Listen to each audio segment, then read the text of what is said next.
የህዋስ መዋቅሮችን መሰረት በማድረግ ህዋሳትን በሁለት እንከፍላለን። ፕሮካሪዮቲክ እና ዩካሪዮቲክ ብለን እንከፍላቸዋለን። ፕሮ ስንል በግሪክ ፕሮ ማለት ቢፎር ማለታችን ነው። ዩካሪያ ማለት በግሪክ ኒኩለስ ማለት ነው። ስለዚህ ቢፎር ዘ ኤመርጀንሲ ኦፍ ኒኩለስ ማለት ኒኩለስ ከመምጣቱ በፊት የነበሩ ህዋሳት ማለት ነው። ስለዚህ ፕሮካሪዮቲኮች ባጭሩ ምን የላቸውም ኒኩለስ እና በህዋስ ክርታስ የተሸፈኑ የህዋስ መዋቅሮች ለምሳሌ እንደነ ኃይለ ህዋስ የጎልጂ ዕቃ አይነት መዋቅሮች የላቸውም።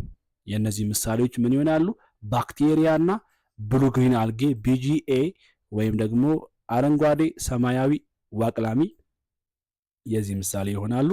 ሌላው ዩካሪዮቲክ ናቸው። እነዚህ ዩካሪዮቲክ ከባክቴሪያ ውጭ ያሉት ሁሉም ህይወት ያላቸው ነገሮች በዚህ ውስጥ የሚካተቱት አብዛኛዎቹ ሁሉ ማለት ይቻላል እነዚህ ባለ አንድና ባለ ብዙ ህዋሳቶች ናቸው። እነዚህ ፕሮካሪዮቲኮች ባለ አንድ ህዋስ ብቻ ናቸው የያዙ። ዩካሪዮቲኮች ግን ባለ አንድንም ባለ ብዙም ሊሆኑ ይችላሉ። ኒውክለስ እና በክርታስ የተሸፈነ የህዋስ መዋቅር አላቸው። ለምሳሌ እጽዋት፣ እንስሳት፣ ፈንገስ፣ ፕሮቶዞዋዎች በዚህ ውስጥ ይካተታሉ። እንግዲህ የእጽዋት የህዋስ መዋቅር እና የእንስሳት ይሄ የእንስሳት ነው፣ ይሄ ደግሞ የእጽዋት ነው። ልዩነታቸውን ማወቅ አለብን። የመጀመሪያው የህዋስ ግንብ በእጽዋት ብቻ ነው የሚገኘው፣ በእንስሳት አይገኝም። ሌላው ኒውክለስ እዚህ ጋር እንደምታዩት ኒውክለስ በእንስሳት ላይ በመሃል ነው የሚገኘው። እንደምታዩት ኒውክለስ በእንስሳት በመሃል ላይ ነው የሚገኘው። በእጽዋት ላይ ግን ያው እንደምታዩት ጥግ አካባቢ ነው የሚገኘው። መሃል ላይ የሚገኘው ማን ነው? ፊኝት ነው። ፊኝት ነው በተቃራኒ። ስለዚህ በእጽዋት ላይ በህዋስ ጥግ አካባቢ ነው የሚገኘው ኒውክለስ፣ በእንስሳት ግን በመሃል ላይ ነው የሚገኘው ኒውክለስ ማለት ነው። ሌላው እጽዋቶች የተወሰነ ቅርጽ አላቸው። እዚህ ጋር እንደምታዩት ሬክታንጉላር ሼፕ ነው ያለው። ሌሎችም ቅርጽ ቢኖራቸው ብቻ ግን የተወሰነ ቅርጽ አላቸው። እንስሳቶች ግን ቋሚ የሆነ የተወሰነ ቅርጽ የላቸውም። አረንጓ አቀፍ አላቸው። እጽዋቶች ምግባቸውን ማዘጋጀት ይችላሉ። እንስሳቶች ምግባቸውን ማዘጋጀት የማይችሉ ሄትሮትሮፎች ጥገኞች ናቸው። ምን የላቸውም? አረንጓ አቀፍ የላቸውም። የእጽዋት ላይ ደግሞ ትልቅ ላርጅ የሆነ ቫኪዩል ወይም ፊኝት አላቸው። የት ነው የሚገኘው? መገኘውም ደግሞ መሃል ላይ ነው። የእንስሳት ላይ ግን ምን የላቸውም? ትልቅ ፊኝት የላቸውም። ትናንሽ ፊኝቶች ተበታትነው ነው የምናገኛቸው። እዚህ ጋር ማየት እንችላለን። ይሄ ትልቅ ፊኝት እና በመሃል ላይ የሚገኘው ምን ላይ ነው? የእጽዋት ላይ ነው። በተቃራኒው እንስሳት ላይ ግን እዚህ ጋር እንደምታዩት ይሄም ፊኝት ነው፣ ይሄም ፊኝት ነው፣ ይሄም ፊኝት ነው። ተበታትነው ነው የምናገኘው ማለት ነው። ተበታትነው ነው የምናገኘው። ትናንሾች ናቸው። በመጠን የእጽዋት ህዋስ ትልቅ ነው፣ የእንስሳት ህዋስ ግን ትንሽ ነው ማለት ነው።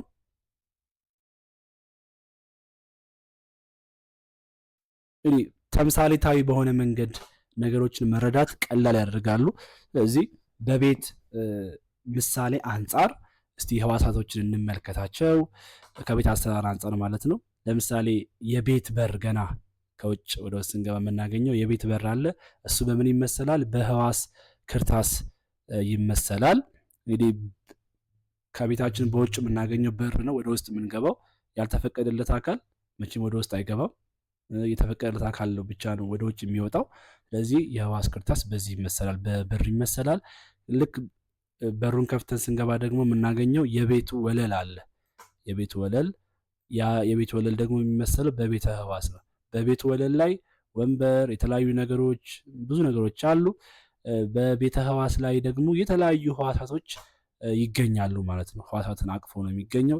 ከዛ ደግሞ ቤቱ የቆመበት ኮለን ወይም ምሰሶ አለ። እንግዲህ በገጠር አካባቢ ላይ የጎጆ ቤቶች ሲሰሩ አንድ ትልቅ ምሰሶ በመሃል ይቆማል። አሁን በዘመናዊ የቤት አሰራር ላይም ያው ኮለን ይቆማል። ስለዚህ ይሄ ምሰሶ ቤቱን የሚያጸናውና ቤቱ ቆሞ በደንብ መዋቅሩን እንዲጠብቅ የሚያደርግ ነው። በተመሳሳይ ደግሞ ከህዋስ መዋቅሮች ኒውክለስ ከሌለ ሌሎች ህዋሳት መዋቅሮች መኖር አይችሉም። ስለዚህ የህዋሳቶች አእምሮ ያለው ኒውክለስ በዚህ ይመሰላል። ሌላኛው ድስት ነው። እንግዲህ ድስት ያው የሰው ልጅ ለመኖር ምግብ ያስፈልገዋል። ስለዚህ ምግብ ማብሰል አለበት በድስት።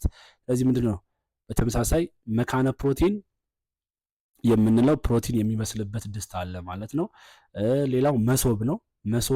መሶብ ውስጥ እንግዲህ ለጉልበት ለኃይል የሚውሉ ምግቦች አሉ። በተመሳሳይ ኃይለ ሕዋስ ምንድነው ብለናል? የሕዋሳት የኃይል ቤታቸው ነው። ጉልበት የሚያመነጩበት ቤት ነው ብለናል። ሌላው ማዕድ ቤት ነው። ማዕድ ቤት ላይ እንግዲህ ብዙ ነገሮች እናገኛለን ወይም ደግሞ ይዘጋጃሉ። ሕዋሳና ስልት ላይም ፕሮቲን፣ ሊፒድ የተለያዩ ነገሮች ይዘጋጃሉ ወይም ይጓጓዛሉ።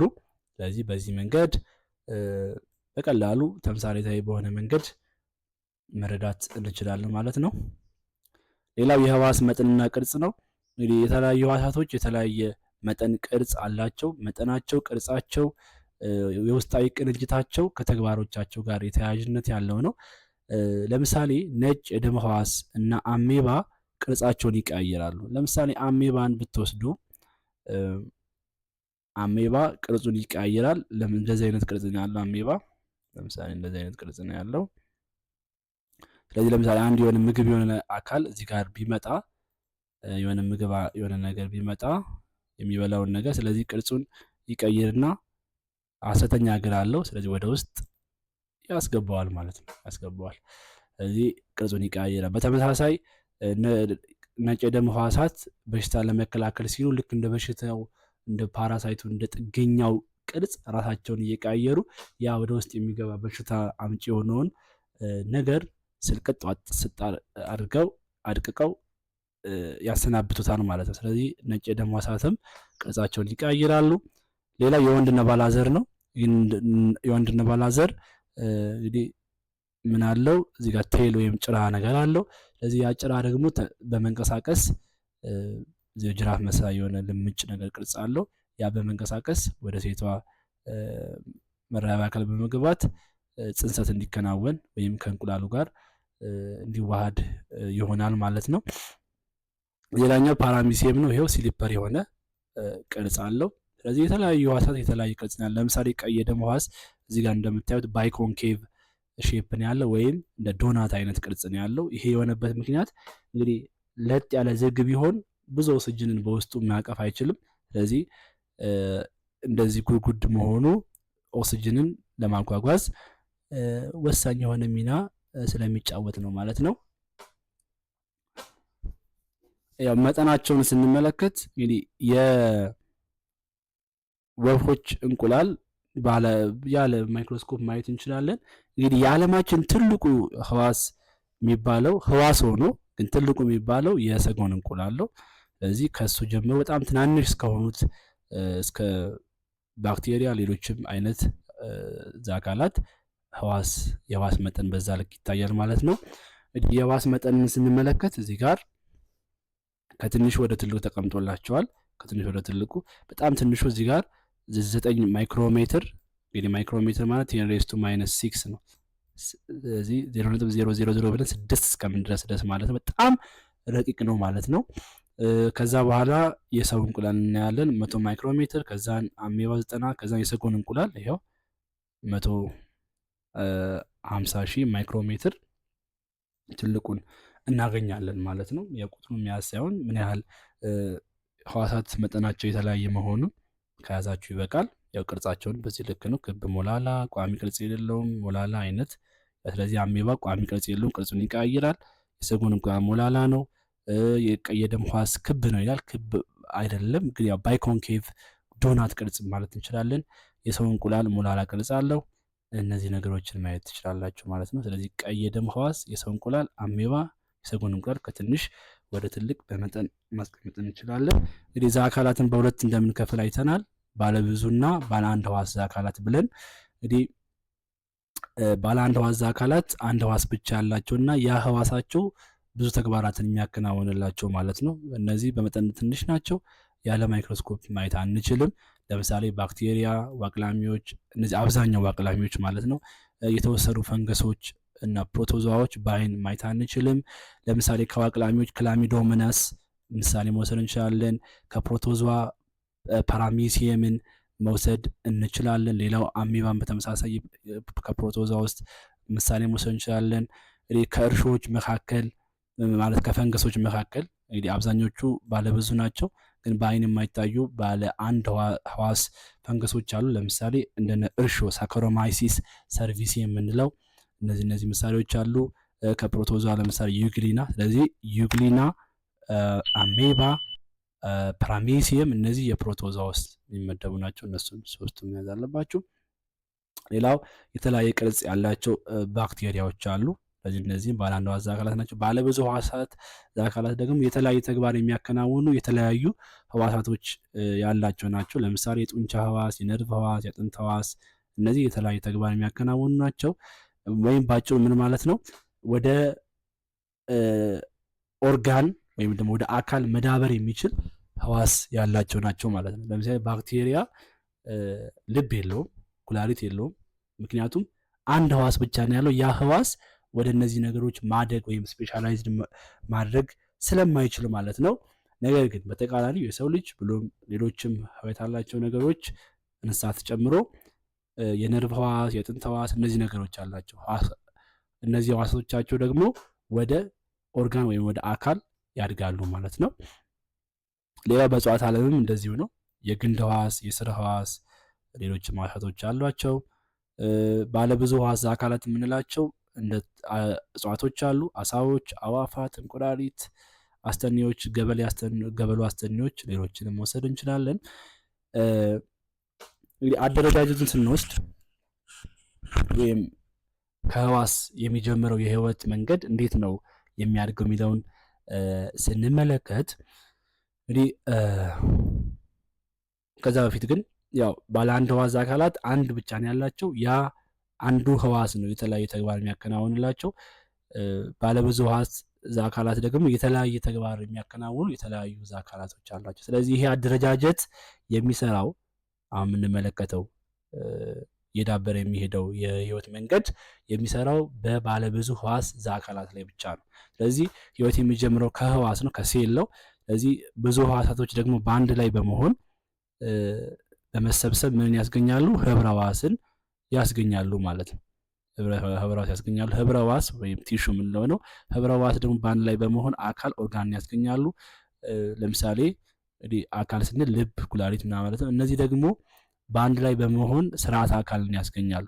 ለምሳሌ ጨጓራ፣ አንጀት ምናምን የምንላቸው እነዚህ አካላት በአንድ ላይ በመሆን ስርዓተ እንሽርሽሪት ወይም ዳይጀስቲቭ ሲስተምን ያስገኛሉ ማለት ነው። እንግዲህ የተለያዩ ስርዓተ አካላት ማለትም የደም ዝውውር፣ የስርዓተ ትንፈሳ፣ ስርዓተ ልመት እነዚህ ሁሉ በአንድ ላይ በመሆን አካል አንድ ሙሉ ለምሳሌ ሰው ማለት እንችላለን ሰውን ያስገኛሉ ማለት ነው። እነዚህ ነገሮች በህብረት ሲሰሩ ነው ሰው የሚለውን ነገር ማግኘት የምንችለው።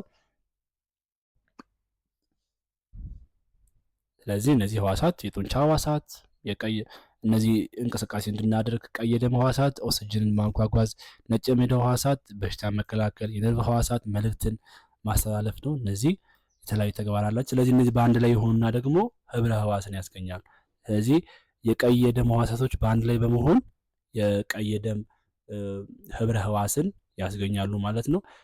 የነርቭ ህዋሳት ደግሞ በአንድ ላይ በመሆን የነርቭ ህብረ ህዋስን ያስገኛሉ። ሌሎችም በተመሳሳይ።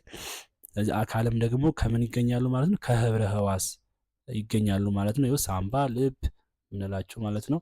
እነዚህ ደግሞ በአንድ ላይ በጋራ ሲሰሩ ስርዓተ አካልን ቦዲ ሲስተምን ያስገኛሉ። ይሄው የደም ዝውውር፣ ስርዓተ ነርቭ እነዚህ ነገሮች ማለት ነው። የእንሽርሽሪትም በተመሳሳይ ጨጓራ፣ ቀጭን አንጀት ሌሎችም ማለት ነው። ልክ እንደ ህዋሳት ሁሉ የዚህንም አደረጃጀቱን የስነ ህይወት አደረጃጀቱን ከህዋስ ጀምሮ እስከዛ አካል የሚደርሰውን እድገት ደግሞ አሁንም በተምሳሌታዊ በሆነ መንገድ ማየት እንችላለን። ይኸውም ለምሳሌ ህዋስ በምን ይመሰላል? በብሎኬት ወይም በእንጨት ይመሰላል። ልክ ህዋስ በአንድ ላይ በመሆኑ ህብረ ህዋስ እንደሚያስገኘው ሁሉ ብሎኬትም ወይም እንጨት በአንድ ላይ የሆነና ግድግዳን ያስገኛል። እንግዲህ ከዛን ከህብረ ህዋስ በኋላ አካል ነው የሚመጣው። ህብረ ህዋስ በአንድ ላይ አካል ያስገኛሉ። በተመሳሳይ ግድግዳ፣ ጣሪያ፣ በር፣ መስኮት በዛ ይመሰላል።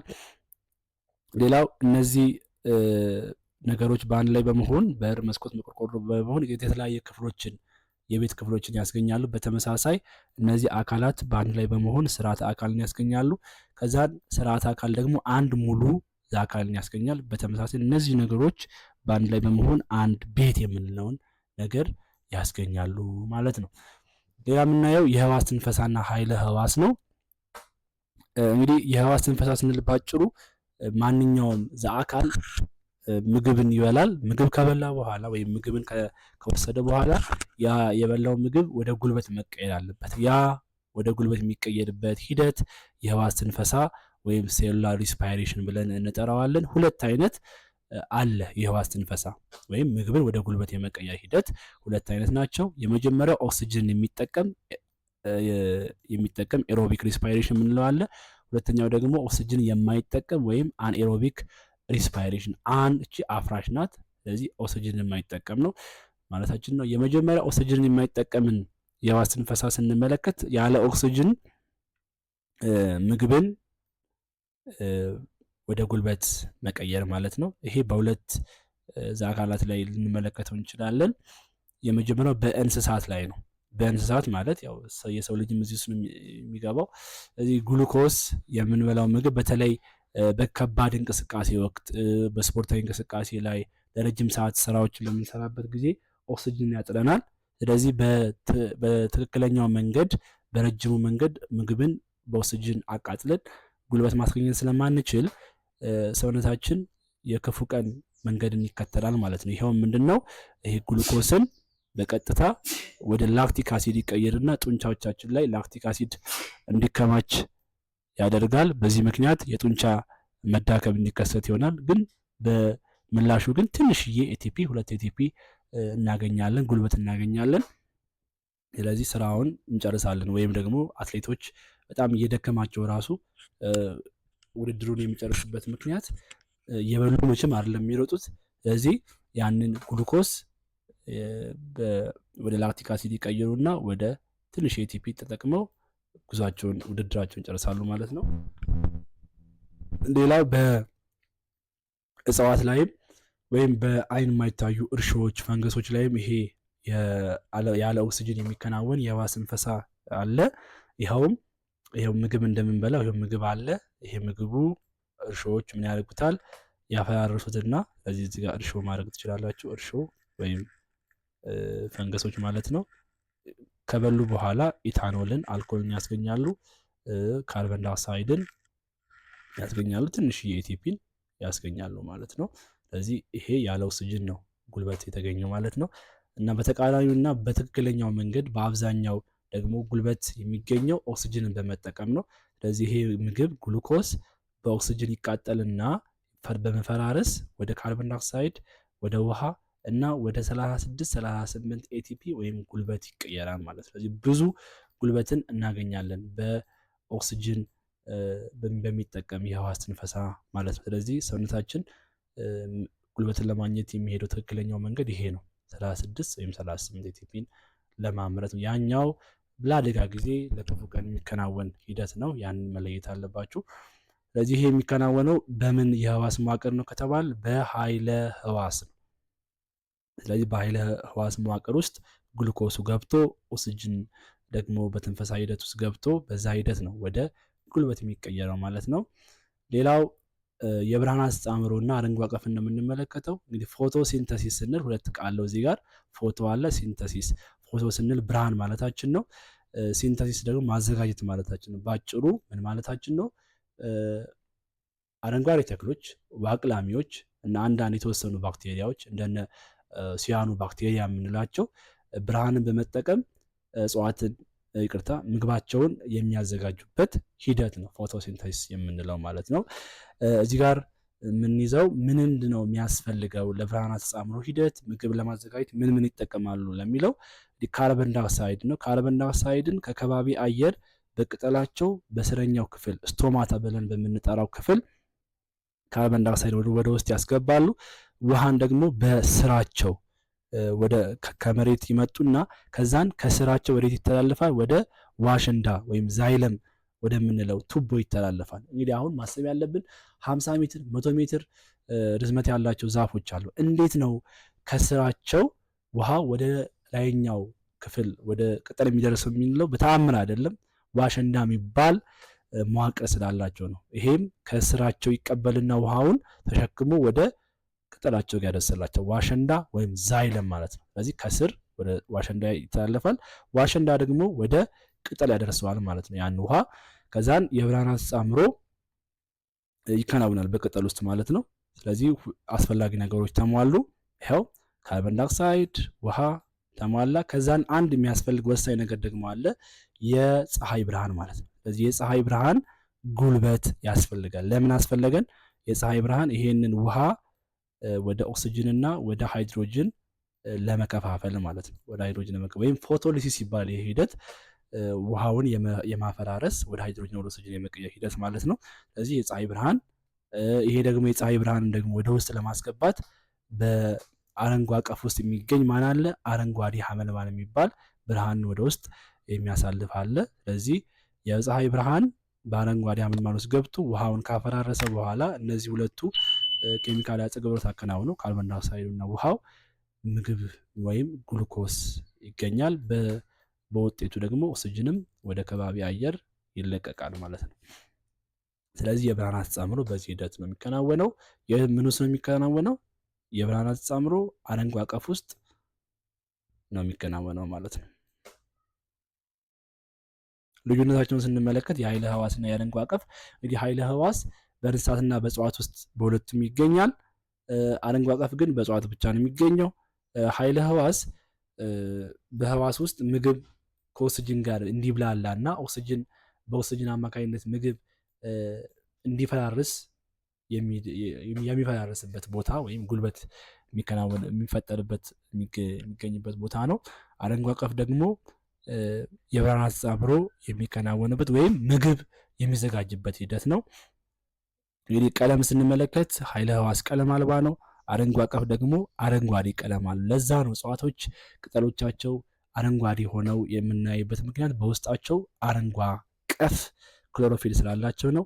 እንግዲህ ኃይለ ህዋስ ኦክሲጅንን ይጠቀማል። ምክንያቱም ያ ምግብ ወይም ግሉኮስ ምን ማለት ስላለበት መፈራረስ ስላለበት ማለት ነው። አረንጓ አቀፍ ኦክሲጅንን መጠቀም ሳይሆን ኦክሲጅንን ይለቃል። ምግብ ይዘጋጃ ብለናል። እዚህ ጋር እንደምታዩት ምግብ ከተዘጋጀ በኋላ ኦክሲጅን ይለቀቃል። ሌላው ኃይለ ህዋስ ላይ ምግብ በመብላላት ጉልበት፣ ውሃና ካርቦን ዳይኦክሳይድ ይፈጠራል በውጤቱ። በአረንጓ አቀፍ ላይ ደግሞ የፀሐይ ብርሃን በመጠቀም ካርቦን ዳይኦክሳይድ እና ውሃ ያን ይጠቀሙና ምን ይፈጠራል? በዛ ሂደት ግሉኮስ እና ኦክሲጅን ይፈጠራል በዚህ አረንጓ አቀፍ ውስጥ። እንግዲህ ከረጅሙ ባጭሩ ጠቅለል ባለ መንገድና ለሚኒስትሪም ዝግጅት በሚረዳችሁ መንገድ ምዕራፍ 4 ይሄንን ይመስላል። እንግዲህ ማንኛውም ጥያቄ ካላችሁ በዚህ ከምዕራፉ ጋር በተገናኘ ወይም ከዛ ውጭ ባሉ ጥያቄዎች ካሉ በኮሜንት ቦክሱ ላይ ማስቀመጥ ትችላላችሁ። እንግዲህ ጥያቄዎቹን እናንተ ካስቀድማችሁ የሰራችኋቸው ናቸው። በሰባተኛ ክፍል ትምህርታችሁ ላይ ደግማችሁ መስራት ይጠበቅባቸዋል። ያው ነገሮች በድግግሞች ሲሆኑ ነው አእምሯችሁ ላይ የመቀመጥ ነገር የሚሆነውና ደግማችሁ ስሩ። የተለያዩ ጥያቄዎችን ስሩ። ከሚኒስትሪ ጥያቄዎች ጋር አገናኙ።